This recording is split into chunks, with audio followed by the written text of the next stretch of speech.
көктем келді. Табиғат оянды.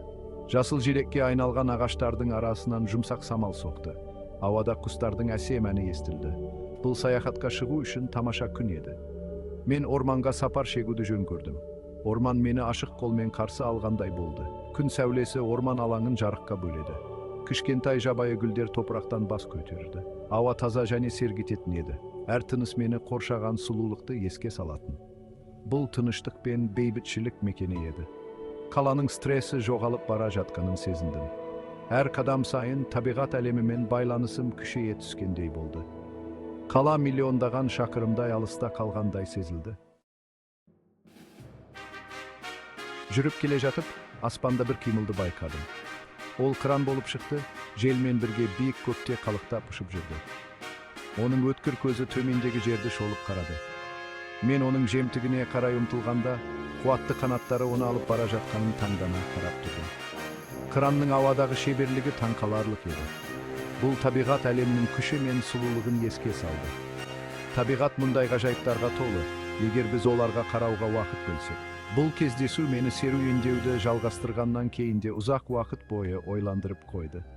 Бұл өмірдің нәзік тепе-теңдігін еске салатын күшті ескерту болды. Бұл біздің планетамызды және оның барлық тіршілік иелерін қорғаудың маңыздылығын еске салды. Орман үнемі өзгеріп отыратын орын болды, бірақ сонымен бірге ол таңғажайып тәртіптің орны болды. Ең кішкентай жәндіктен бастап, ең биік ағашқа дейін әрбір тіршілік иесі маңызды рөл атқарды.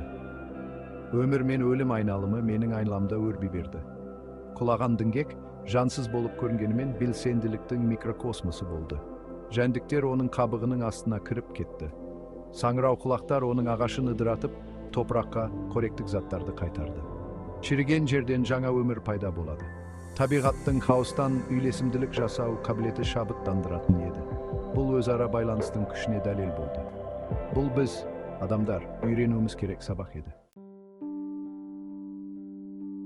Сол күні кешке мен достарыммен кездестім. Біз сылдырап аққан бұлақтың жағасына отырып, әңгімелер айтып күлдік. Орман достармен қайта қауышу үшін тамаша орын болды. Біз тыныштық пен өзімізді бір жерге тиесілі сезіндік. Әңгімелесіп отырып, планетамызды қорғаудың маңыздылығын талқыладық. Біз кездесетін қиындықтар туралы айттық, климаттың өзгеруі, ластану, ормандардың жойылуы. Біз әрекет ету қажеттілігін мойындадық.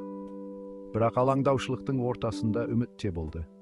Біз өз үлесімізді қосуға бел будық. Кішкентай іс-әрекеттердің өзі үлкен өзгерістер әкелетінін білдік. Бізді табиғаттың төзімділігі шабыттандырды. Адамзаттың планетаға келтірген зияны біздің ойымызды ауырлатты. Біз ластанудың мұхиттарға тигізетін қорқынышты әсерін және ормандардың жойылуының жабайы табиғатқа әсерін талқыладық. Мәселенің ауқымы соншалық адамның еңсесін түсіруі мүмкін еді. Бірақ біз өзіміздің дәрменсіз емес екенімізді еске салдық. Қоршаған ортаны қорғауда әрбір адамның рөлі бар. Біз көміртегі ізін азайтудың, суды үнемдеудің және тұрақты тәжірибені қолдаудың маңыздылығы туралы айттық. Біз өмірімізде өзгерістер жасап, экологиялық тұрғыдан тұрақты өмір сүруге уәде бердік. Күн батқанда үйге қайтуға уақыт келді. Орман тыныштық, сұлулық және ойлану орны болды. Мен жаңа мақсатпен кеттім. Бұл тәжірибе менің жаныма мәңгілік із қалдырды. Мен бұл баға жетпес планетаны қорғауға үнсіз уәде бердім. Мен басқаларға табиғатты қорғаудың маңыздылығы туралы үйретуге ант бердім. Планетамыздың болашағы біздің әрекеттерімізге байланысты болды. Біз бұл әдемі, нәзік әлемді болашақ ұрпақ үшін сақтап қалу үшін қазір әрекет етуіміз керек. Өзімшілдікке уақыт жоқ.